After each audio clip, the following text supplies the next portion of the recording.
Welcome, everybody. I have 4 o'clock on the nose, so thanks for joining us at Ventana Wildlife Society's monthly Condor Zoom chat.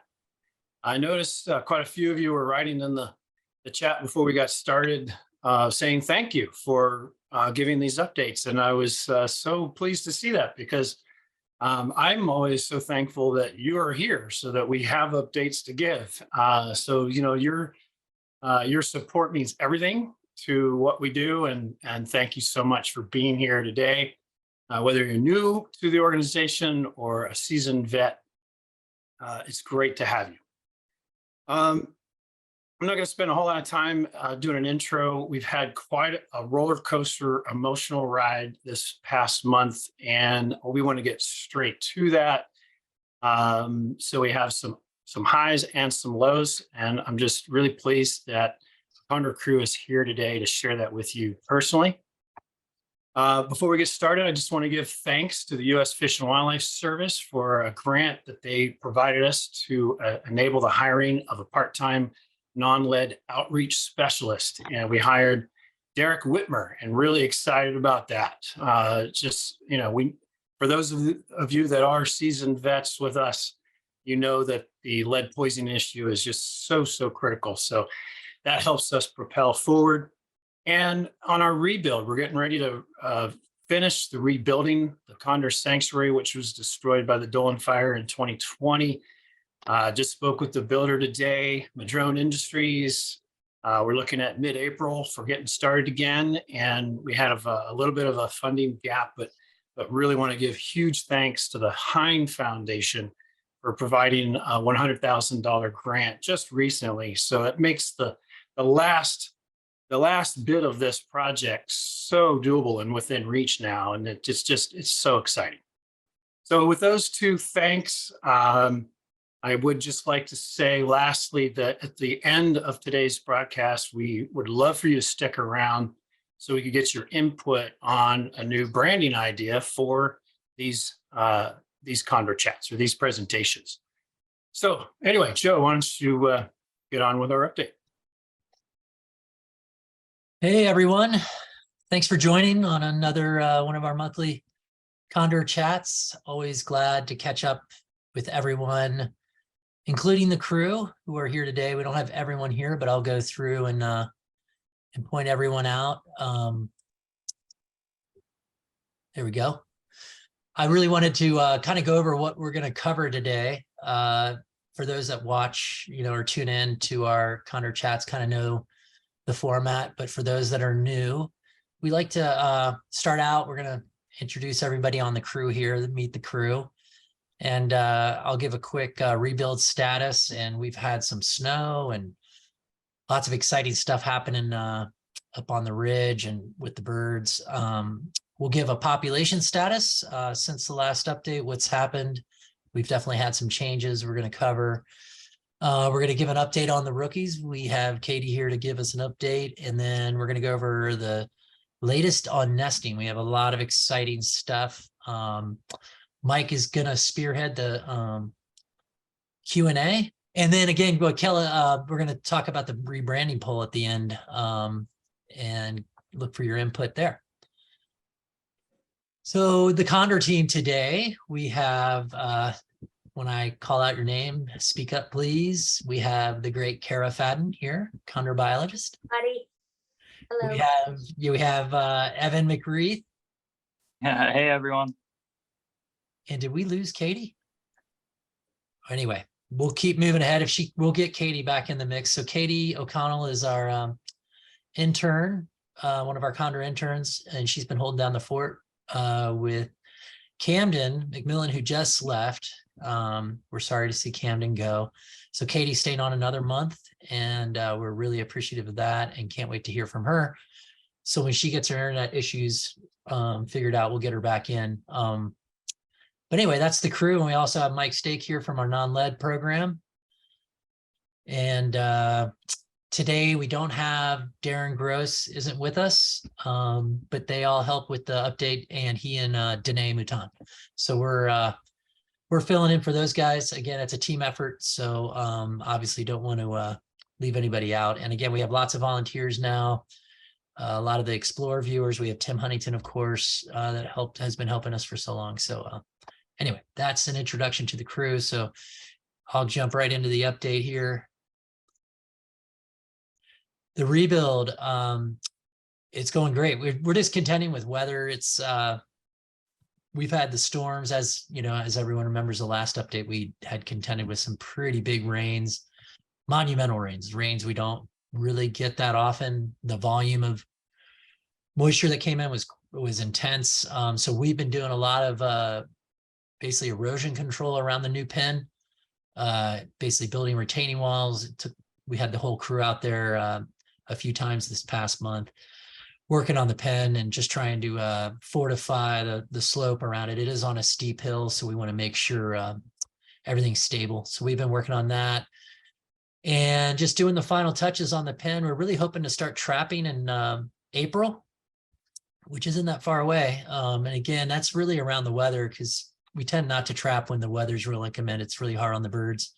So once the heavier rains kind of subside and we get into the milder April weather, that'd be a really good time to start trapping. And we have a lot of birds we want to get some transmitters on. And that coincides with the cabin rebuild. You know, as everyone knows, we finished the concrete foundation right before the winter hit, and we kind of put it on a hiatus until, again, we're going to start up mid-April, start mobilizing again and getting cabin construction going again. And hopefully to have that done by the end of the summer if all goes smoothly. No major delays in getting materials, you know, hopefully everything goes smooth there. So things are on track. We're real excited. So the Central California population, unfortunately, since the last update, we lost 4 birds. We've lost 5 on the year. I'm going to get into that a little bit after this next slide. We have had some good news on the fledging front. 2022, we originally had 3, but we now have 4, and I'm going to hold off a little bit because Kara's going to give us the latest on that. We did release 8 rookies in 2022. If you look down at the bottom, we're still waiting to hear how many we're going to get to release in 2023. So that's pretty exciting. We're hoping for more than 8. Hopefully we'll be up closer to 10 or 12 this next round for release. And then also more exciting news for 2023, we have some eggs to report. Nesting season is underway. So those are just little teasers. We're going to get into the details later. We're super excited to talk about that, but obviously we're not excited to talk about the recent deaths. Hey Joe, real quick, Katie should be able to be back in. Okay, Just I'll a add her. little break before this sadness. Yeah, let me get her in really quick. Thank you for that. Yeah. I'm not. Oh, there she is. Sorry. We got her back in. Hopefully her internet will hang on. So yeah, sadly, you know, we hate these are our least favorite slides to put in our presentations. We lost 2 really great birds, 697 Poseidon and 711 Big Gulp.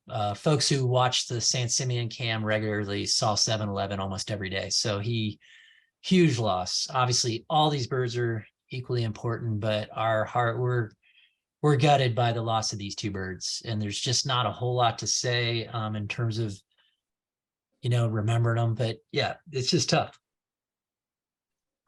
And to add insult to injury, Pinnacles didn't have as much luck either. They unfortunately had a couple birds that they found dead. Another great condor, number 700, and a bird just released. It's hit 82. So yeah, the causes of death on all 4 are still pending. We do suspect 697 is we suspect lead poisoning. The other 3, we really just don't know until we get honestly, all 4 until we get the official necropsies back. But yeah, it was a tough month. And, you know, it's just, anytime you're recovering a species like this, you know, you're going to lose some birds along the way. So again, these birds are the heroes. They're the ones making the ultimate sacrifice for the rest of the flock. And all we can do is keep doing our work and not give up, really, because we got to really just do it in honor of them. They made the ultimate sacrifice. Kara, this is awesome. So we're trying to flip the script here. We got some really cool news, right? Yeah. So after a pretty rough week, it felt like we just couldn't catch a break. I feel like we were recovering bird after bird. I was like the only one in the office waiting for 2 of our awesome volunteers to come back. And Joe was up at base camp, and I think Evan and Danae and Darren were all out in the field or at home. And we were kind of like, I was watching the live cam and Joe was at base camp. And I just like sent a funny video about a chick landing very clumsily on a branch. And I'm like, baby's learning how to fly. And then we kind of had all this like back and forth being like, wait, I think there's 2 chicks on the cam, like on the slope right now. And then at first we kind of thought it was one of the Pinnacles chicks, but none of those parents were at the site. So it turns out that we have another chick. Obviously an awesome surprise for all of us. As I said, it was kind of the end to a really crummy week. So it was a very happy surprise after a lot of sad news. And because this chick is hanging out so closely with Traveler 171 and Shadow 209, we suspect that it's their chick. Kind of in the late summer, fall, we thought that that nest had failed, but it turns out it didn't, or at least we think it didn't. We won't know for sure until we're able to capture this chick and get like genetics back to know for sure who the chick belongs to. But again, kind of all the behavioral signs is pointing towards 171 and 209 being the parents. And that's also crazy awesome because 171 was in treatment for so long. So 209 was raising this chick completely alone, if that was the case. And we also, another just exciting thing, we got the stud book number back. So this chick is 1180. Just today. Yeah, just today we got the number back as 1180. So we're getting close to 1200, which is pretty crazy. But yeah, we got 2 chicks now that we were not expecting. Yeah, we do. We still haven't ruled out the possibility of a trio with, right. We haven't seen, that day I was up there, that was an awesome day. Yeah, I remember we were going back and forth. And I remember as I was working, I kept looking in that. I like the photo on the left because I kept seeing, it's really cool when you're up there and you have an untagged condor fly over you. It's beautiful. They have no tags. They're as wild as they get. And it's a treat anytime you see it. And so I kept noticing, I'd see this untagged bird fly over me. And the first one that flew over was really clean. And then the second one that flew over was the one on the left covered in urates. And the white urates, it probably picked a bad place to perch under another bird. And the other bird was expelling its white urates on top of it. So early on, it was a really easy way for us to, a funny way for us to decipher the 2. But right after this, a few days after this, we had that big storm and it rinsed them both clean. So now we're back to the drawing board. We have to kind of watch them, see who's hanging out with who.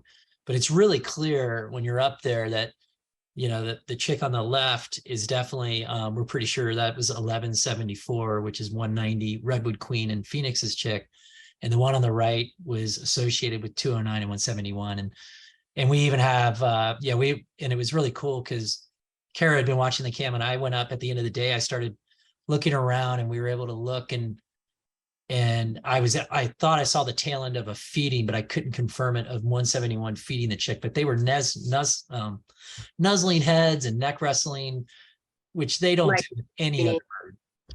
I know, we were all like, 171 just wants to be a mom so bad. Like she's probably hanging out with 1174. Yeah, but she adopted it. Yeah. Yeah, but nope, she potentially has her own chick. So again, an awesome surprise to a rough week. Yeah, it's lining up to be a pretty incredible story, for what everyone followed 171's trials and tribulations with lead poisoning. I mean, talk about a bird that was on the cusp of death. And now to not only have that, but to come back and have potentially raised a chick is unbelievable. I mean, the birds just keep showing us how resilient they are and why we got to keep fighting for them, Yeah.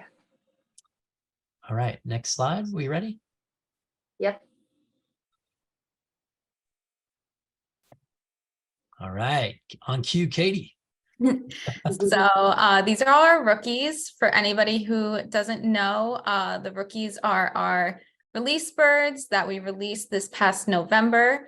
They were all born from the LA Zoo, and they're all doing great in the wild. I'm sure they're having themselves a little snow day right now, as it snowed up on the ridge earlier this morning. Not sure if they've seen snow yet, so I wonder what they think of it. And just yesterday, I actually saw 1087 Buckeye and 1085 Wild Bill flying around pretty impressively. So they're definitely getting the hang of flying around, catching the thermals, using their directionals. And 1099, she's still a little timid, but I do see her feeding on the slope with some of the 900 birds. So that's nice to see.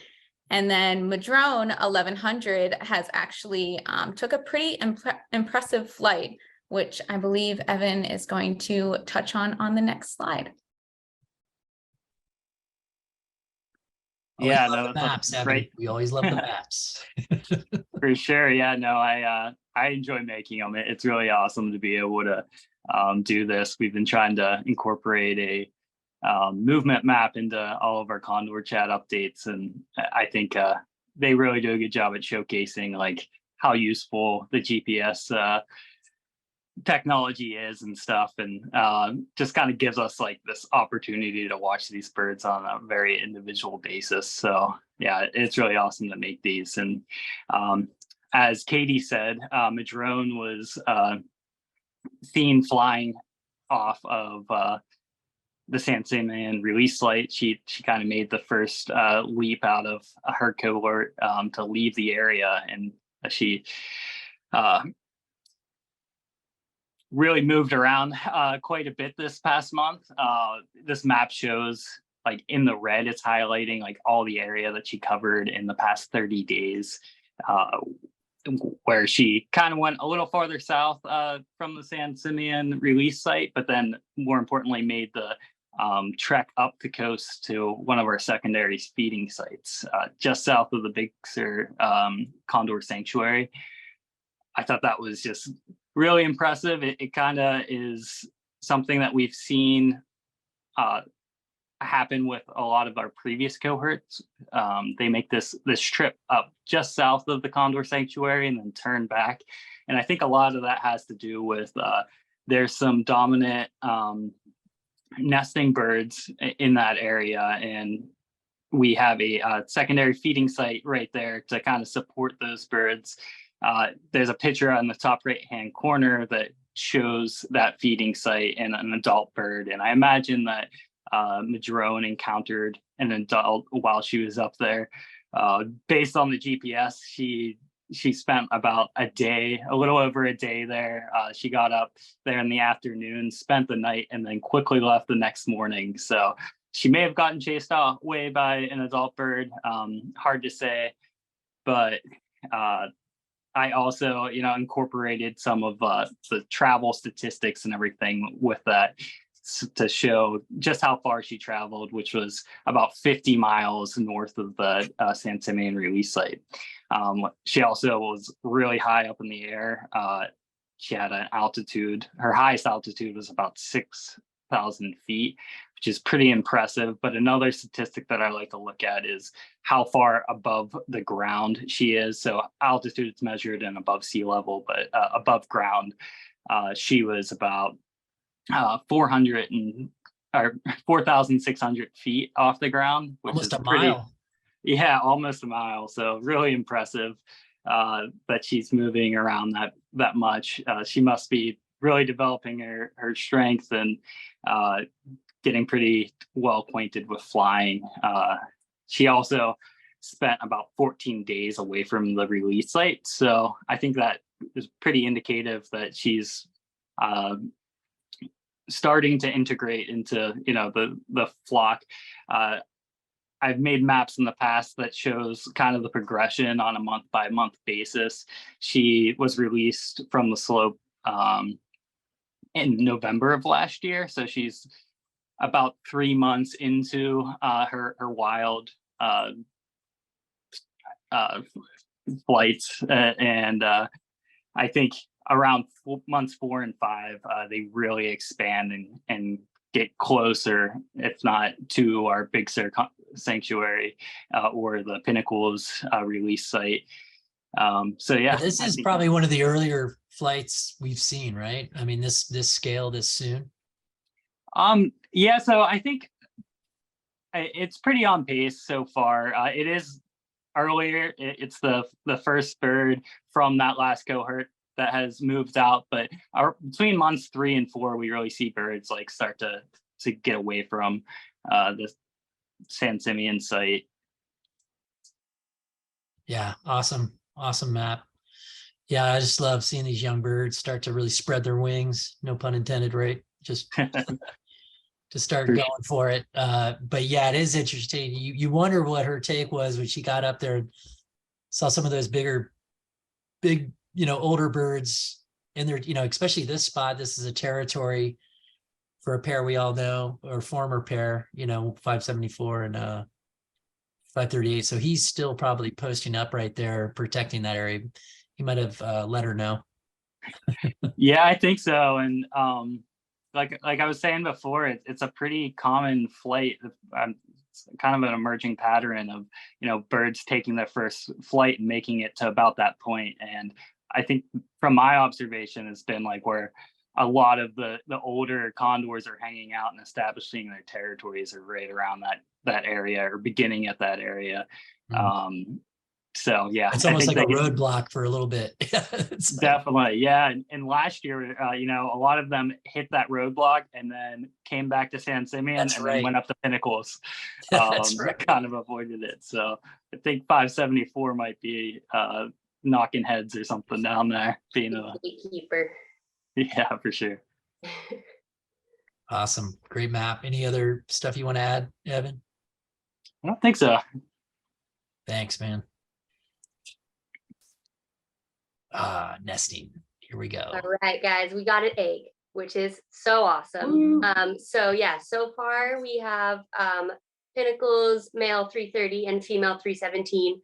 Pinnacles has been able to confirm that they've laid an egg, or a little over a month now, which was a very early lay. Might be one of the earliest that we've recorded. Yeah, but awesome regardless. So that we still have a couple weeks left before that chick is like supposed to hatch.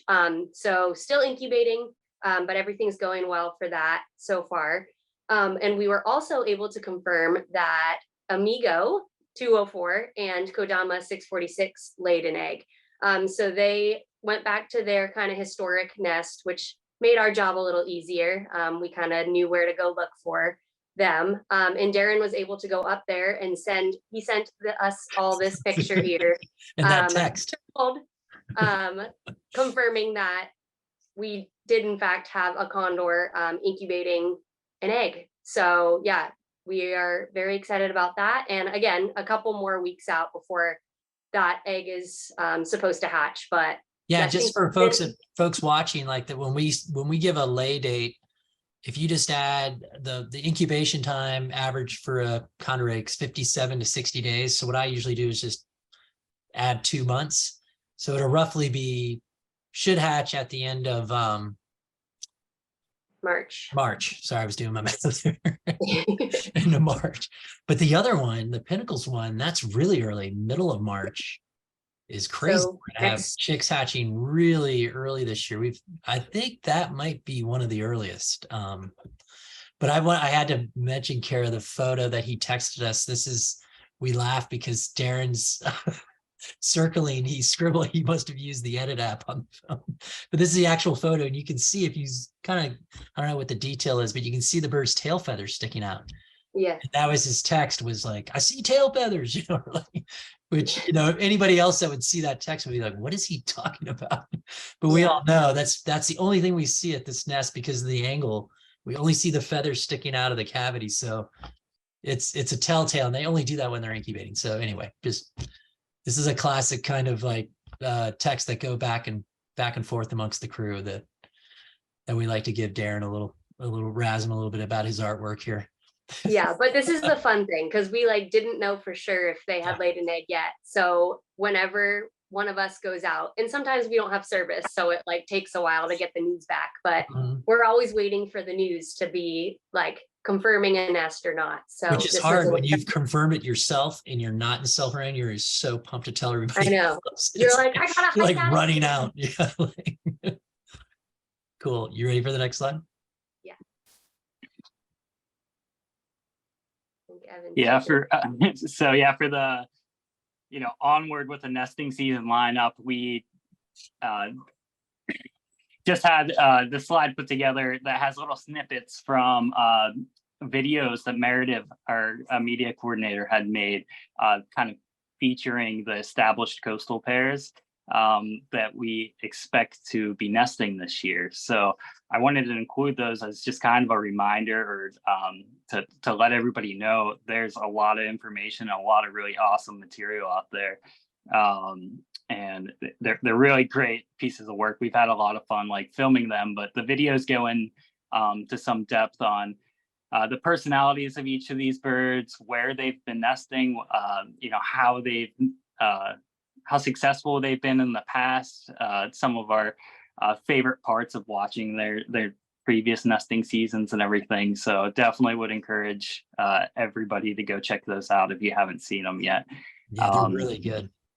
For sure. So yeah, we're looking at about 5 known nesting pairs that we expect to breed with kind of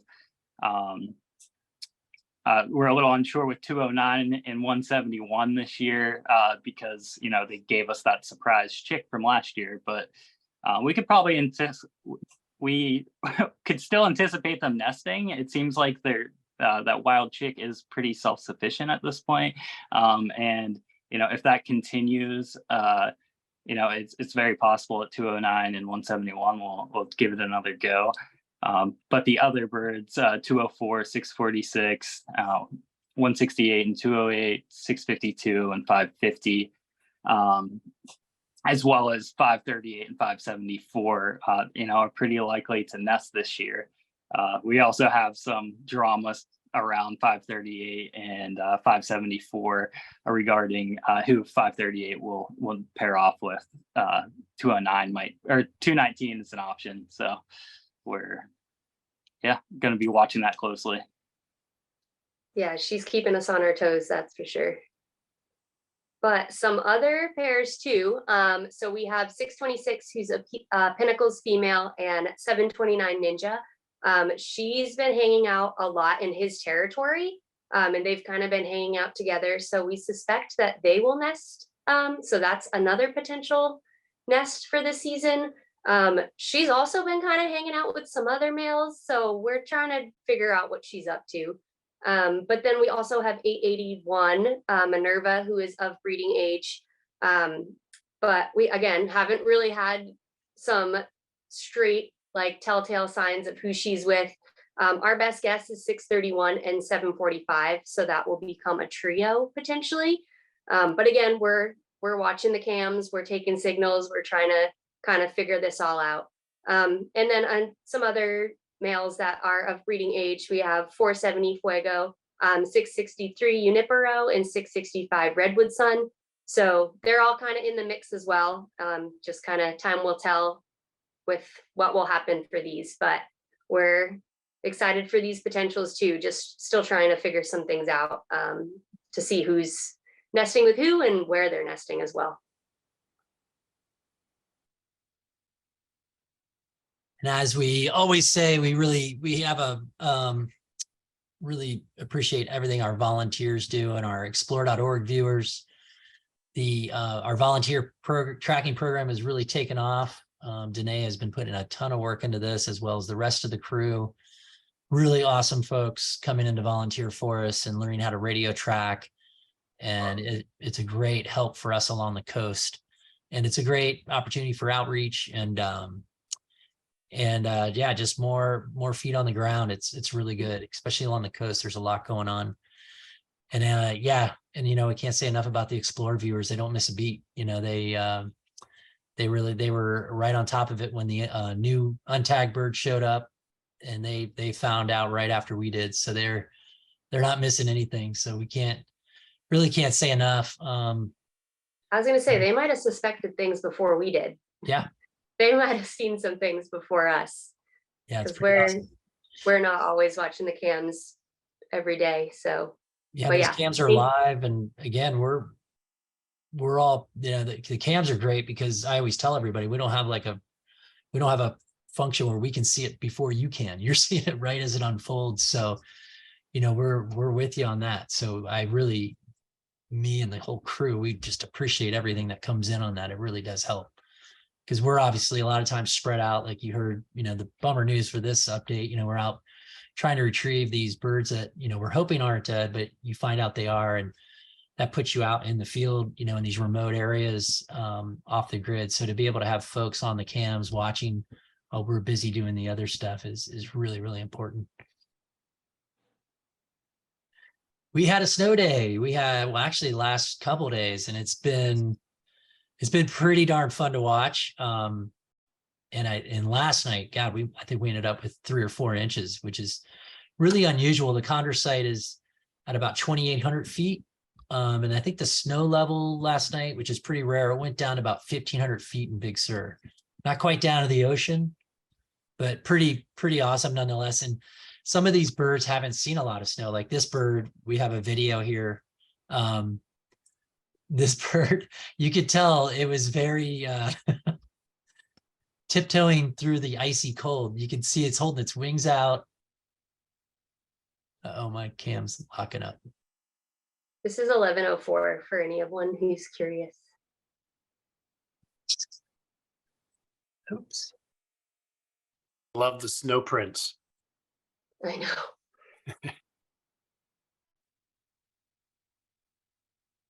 Oop. So snow days are always fun, and keep an eye on the cams. That's kind of right now is a really fun time to watch. I think most of the snow is melted, but they're calling for more, and it's kind of fun to watch the birds navigate the snow. It's not something we see too often, so definitely be sure to tune in and watch, you know, watch the birds have fun in the snow there. All right, well, it's time to hand off to Mike here. So Mike, you know, we're always talking about, you know, lead poisoning is you know, our number one threat for condors, and you know, you're leading the effort for Ventana on the NonLed Outreach program, and there's been some developments, and I thought I'd put you on the spot here to give us a little bit of an update on what's been happening. So maybe start with that, and then obviously you got some cool questions probably pouring in there, but I thought it'd be a great time for you to kind of tell folks what you've been up to. Yeah, I guess the buck stops here, or the buck stops with the non-lead outreach need to try to mitigate some of this bad news that we're getting. And Kelly shared some good news at the top that we hired Derek Whitmer, a retired Cal Fire chief, and something that he brings to the table is he is well connected in the ranching community here. And so already in his short time with us, we hired him at the beginning of the month. He has already attended some Cattlemen's Association meetings. He's really generated some new contacts, and he's able to reach some ranchers in our highest risk areas a lot better than we have in the past. And in fact, next week, we have been invited to a cattlemen's meeting in an area that we've never really had access to. And so I'm pretty excited about that. So I think we're having more opportunities to really reach those folks that can make the most impact for condors. We have had one of our biggest years in terms of non-lead outreach ammunition distribution. 2022 was a great year. Availability has improved, and so all of those are really good signs.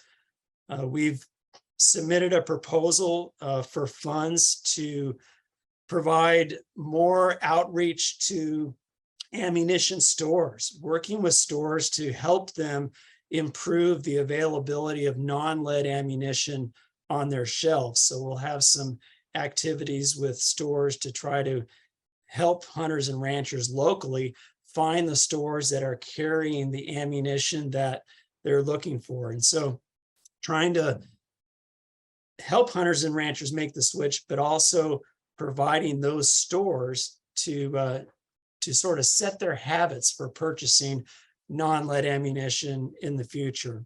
So all of those are really good signs. We still have we still have places to reach that we haven't, and we continue to work with Evan in looking at maps and monitoring condor movement patterns to try to establish our priorities for non-lead outreach. But we have some hope in that regard with the new hire, with the potential for more funds, and just sort of this renewed vigor towards getting this outreach done, because we realize how important it is. So yes, we have some questions, and I'll start with one for you, Joe. It's a very simple question, but very poignant. It's from Denise in Monterey. What makes you hopeful? And I throw this to you because you've been around for a little while here. Joe, when did you start with the Condors? 1996. Okay, so you've seen these birds and you've experienced a lot of observations, a lot of interactions with these birds, and so your perspective, I think, is pretty important here. How can we feel hopeful amid these episodes where we get some bad news like this? Yeah, I mean, it's honestly the most challenging thing. No one tells you about this when you start working with condors. Like, you're going to hit some rough patches. Anytime you're trying to bring a species back from the brink. And that's where I always go back to. I go, got to remember there were at one time 27 left, and losing 4 this last month was tough, but we're at least in a place with the population now. The total world population is over 500 birds, and our population here in Central California is 90. While it is a tough blow, it's also looking forward at the flock as a greater whole. And it's really hard for us because we get to know the individuals. Some of these birds, obviously I've known them 25 plus years. Like last year in the Dolan fire, or back in 2020 when we lost 167, I felt like I lost a brother. It was like pretty heavy duty, but at the same time, he contributed so much. You got to look at what he did for the flock. He propelled that flock so far forward with what he contributed. Although his life was cut short, he really took this flock to a level that we would have never anticipated. He kind of set the bar very high for the rest of the birds. And that's the great thing. And, just continually seeing the resilience of these birds, like we talked about today, to see 171. I mean, how do you not get inspired by that, of what she just pulled off? I mean, it's amazing. So it's like, the hope is there. It's like anything. You can dwell on some of the bad parts, but I like what we're doing as an organization, what you're doing, what we're doing as a team. I always get inspired by the people I work with. I work with incredible people, so anyway, get me all choked up, Mike, but yeah, I'm done. Yeah, I hear you, Joe. And that's a great answer. And I think from my own experience as a 6th grader in 1981, asking my 6th grade teacher, where can I see California condors? And he told me, well, it's pretty much too late. They're about gone. And so what a pleasure now to work for an organization that is striving to recover their populations. We actually have birds out there. And to me, that's amazing hope, because I remember what it was like to be told that your chances are about up. And so coming to where we are now compared to where we were before, I think is something that really really has been something that has given me hope. For sure. Katie, you're down there in San Simeon, and Julie wants to know, who are we trying to, were you working on the pen there? Who are we trying to capture this earlier this week? Recently we've had a few new birds hanging down there pretty frequently. But so there's one bird in specific that we're trying to catch. I believe it's 758. But I don't think we're going to start trapping down there for a few weeks still, but we wanted to open up the DDT and start putting carcasses in there just to get them used to going in and more comfortable with it. So like they don't go in for the first time and a door shuts on them and then they lose all trust of it. If they're going in and out there with the door, not moving, then hopefully they'll be more enticed when we actually want to trap them. Okay. But I think it's great that the Explorer viewers noticed that. Pretty cool. Yeah, I was actually on Explorer too, and I wasn't sure what was going on, but a lot of people were saying, well, it's not this bird they're after, and then well, it's not this bird. I wonder if it's Mike's bird, and now we know about that process. The question from Bob is, how dependent are condors on the feeding station? Are we talking like half of their required feeding, or is it some other percentage? And what percentage of their intake involves marine mammal carcasses? And I will throw that out to Kara. Kara, do you have any idea of what that importance of the proffered feeding is for these condors? Yes, I actually do. Evan was actually able to make an awesome map kind of figuring out all of the hot spots of feeding activity for the condors. And it turns out that like the majority of condors are actually feeding on private land. So not necessarily our feeding sites.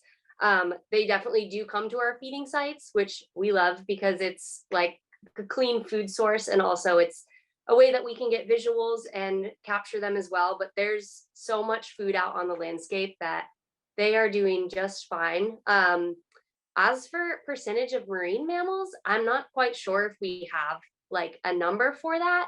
But I would say the majority is more like terrestrial. So more like cattle, deer, wild pigs, ground squirrels than those like sea lions and whales and stuff. But they definitely do varies, right? It varies to individuals too. Yeah, but I don't have like an exact number, but I would say more terrestrial than marine mammals. Yeah, and I'm sure different individuals have different preferences, and so that percentage is going to be different depending on where the bird is located, for sure. Yeah. Well, Carol's in Vermont. Actually, she's not in Vermont. She's on a 3-month camping trip, and she's heading out west, and she'd like to know where are good places to see condors. And so maybe in a general sense, Evan, do you have some pointers on where she could go? She wants to know, like, if condors are able to be seen on the Oregon coast, maybe suggest some spots where she might be able to plan her trip. Seems like she might be spontaneous and able to adjust her route on the fly. Awesome. Yeah, no, I'm also an East Coaster, so I know that was a question that I had before I came out here as well. So definitely in general, we have a few different condor populations. One in Southern California, another one, it kind of coexists in Central California. They'll span back and forth, and then one in Northern California. If you're not coming all the way out to the West Coast, there's also a population in Arizona and Utah, as well as Baja California. So in Arizona and Utah, there's different areas specifically designated for condor viewing. So definitely check out some of those resources for like Vermilion Cliffs. But here in Central California, I think Pinnacles National Park is a really awesome place to be able to get visuals on condors, as well as along Highway 1 through the Big Sur coast. We get a lot of sightings there as well. And in some instances, those birds are flying down to the coast and feeding on marine life. When we start looking at like Oregon, there is our Northern California population that is just getting started off. They haven't, I think, made it to Oregon yet, but you know, that's in the future. I'm not sure when your trip is, but if you come this year, you might not see any condors in Oregon yet, but maybe next year. It's hard to say. Yeah, Chris in the comments mentions Navajo Bridge is a great place in Arizona to see condors. Zion National Park is a spectacular destination, no matter what your interest is. For sure. I think you would want to put that on your list of places to go, and also come down and see us down on the Big Sur coast. I know you can see them in the Grand Canyon too. So add a bunch Yeah. of national parks to your list. Yeah, you can see them in the Grand Canyon as well. Yeah, I think it's a good idea just to put together a list of national parks out here and visit those. Pinnacles National Park, Zion, Grand Canyon, and you'll be well entertained. Certainly. So Joe, I'm going to be a little hard on you here. You mentioned the explore.org nation, I guess we can That's a call it, great, and how I like that. how they're right on top of things. And yes, the passing of Big Gulp was noticed before we made it public. And so the question is, why did we have to wait so long to hear news of Big Gulp? Are there reasons why we may not be able to post news on a condor death right away? Is it a matter of some legality, permit issue, or is it just the crew's time, or is there something we can do to communicate those deaths on explore.org more promptly? Yeah, that's a great question. We are limited by, when we have to submit these birds to U.S. Fish and Wildlife to pathology, and we have to follow a chain of custody process. There's the recovery of the bird. There's a lot involved, and that this spans over a few days. So, and we can't, until we get that bird to where it's supposed to go, we're supposed to keep that information close to vest. And obviously, as we've said, the Explore folks really watch these cameras closely, and they picked up on it right away. Obviously, that here's a bird 711 that's seen routinely on a cam and then didn't show up. They noticed something was wrong right away. And our hands are tied a little bit on that. But as soon as we kind of get the bird, get them submitted, then we have a little more ease of letting out the news. But it's also, like you said, there's a combo, and then of course just the field, all of us get our heads together about it. And obviously it's always a big hit to the crew when we lose a bird. Not everyone's ready to really talk about it, you know what I mean? But we try to get the information out as soon as we can that's feasible with what, like you had mentioned, kind of like within our permit, and what we're in that combined with just being sensitive to the crew. It's a little raw at that point, so we're always careful about that as well. Understood. There are some follow-up questions regarding lead that maybe I could go through quickly. If lead is banned, why is it sold in California? So the clarification there is that non-lead is required when shooting wildlife anywhere in California. Lead can still legally be used at target ranges where presumably wildlife is not the target or an impact. And so there is some legality for using lead, but it has to be in that controlled target range environment. And so that is probably a big reason why the sale of lead ammunition is still legal here in California. It can be bought and sold freely. And then Scott is asking about hunting. Are there known areas where hunting frequently occurs in the flock's range? Perhaps where some of our condors are feeding and getting lead poisoning. Just wondering if they are known to you. I would say yes and no. We're always looking for more information on where birds might be picking up lead. And Evan is working on that by reviewing maps and movement patterns of condors. So yes, we know where the birds are potentially feeding, and we know where there are areas where ground squirrels are being controlled. We know where some hunting areas are. So yes, we can direct and prioritize our non-lead outreach in those areas based on our observations and based on Evan's review of the maps. To say that we know all of those places, no, there's still more information, more knowledge that we need to attain. And so we're continuously working on that. Dawn just heard Katie say DDT. What is that? Is that a nickname for the pen, or what is that? Katie, you want to jump on here? It's an acronym. Tara, do you remember what it stands for? I don't. Yeah, it's double door trap. Oh, okay, yes. Trap with 2 doors.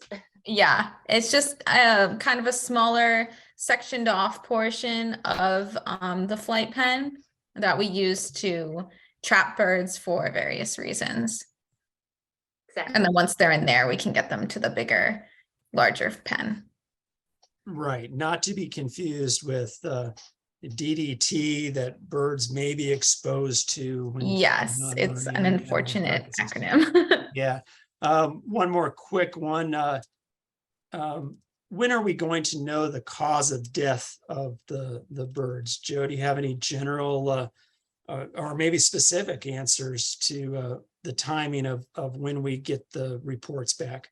Yeah, it usually takes a few weeks. So 968 Wasak did come back as lead poisoning.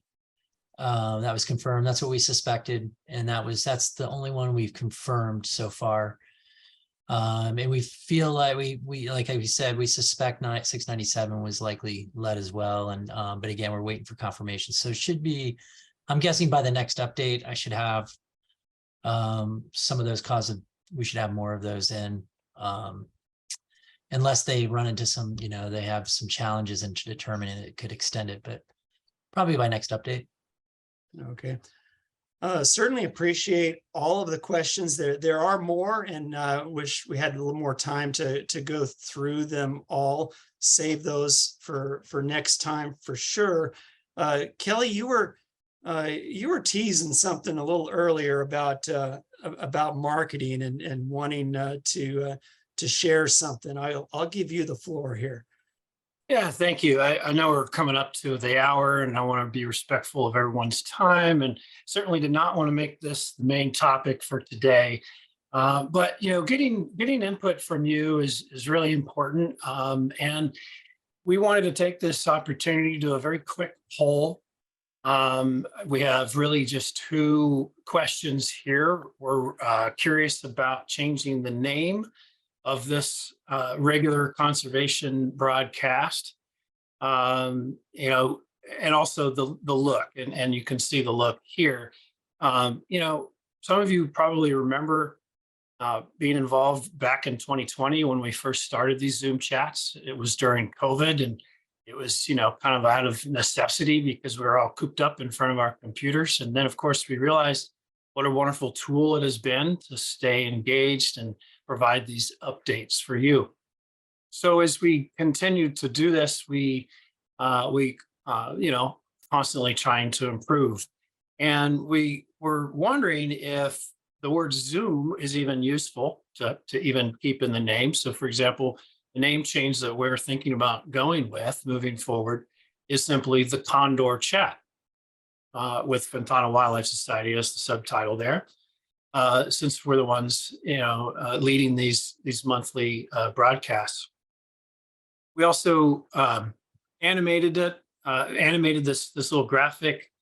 So it's a real short intro, and what we thought we would do if there was enough support for the change that starting next month, we would continue using Zoom. By the way, it was everything would stay the same place, same time, same everything. All we're really looking to do is change the name slightly and the overall branding. So we have 2 quick poll questions so that you can all see the results in real time. I'm super excited to see what the results are. I want to give huge kudos to Meredith Evans on our team, who created this graphic for this Condor Chat. So we've never done a poll before. We hope this works. I'm going to go ahead and add an answer. See if anything pops up. Now, Joe, do you see any results, or how's that work? I think you're still muted there. Yeah, I'm actually, because I'm the host, I'm seeing the results, and I believe I can share those. Okay. Oh, it says down here, hosts and panelists cannot vote. So, I'm out of luck. I'm gonna need you all to give us some input here. The initial overwhelming, yeah, we're getting pretty darn good. It's looking, we've got, I'll just give a play-by-play here. Wait, I'm trying to stretch this out here. We got of 131, we got 92% saying they like the Condor Chat. They like the look. Cool. And, on a scale of 1 to 5, how much do you like the new brand? And it's 54% love it, 34% like it. So pretty hard. There's definitely some dislikes in there, but the overwhelming, we've got 140 reporting. 140. Well, thank you so much. That's awesome. I still see there's 168 participants. So that's a really good turnout. Well, anyway, not to make light of the subject matter today, but we really wanted to take this opportunity to get your input, and we knew it wouldn't take very long if we could get this to work. So thanks, Joe, for making the poll work, and thanks everybody for being here today and participating. And stay tuned. We'll see you next month, and we just might have a new name and look. Thanks, everyone. And thanks for those of you who commented in the chat.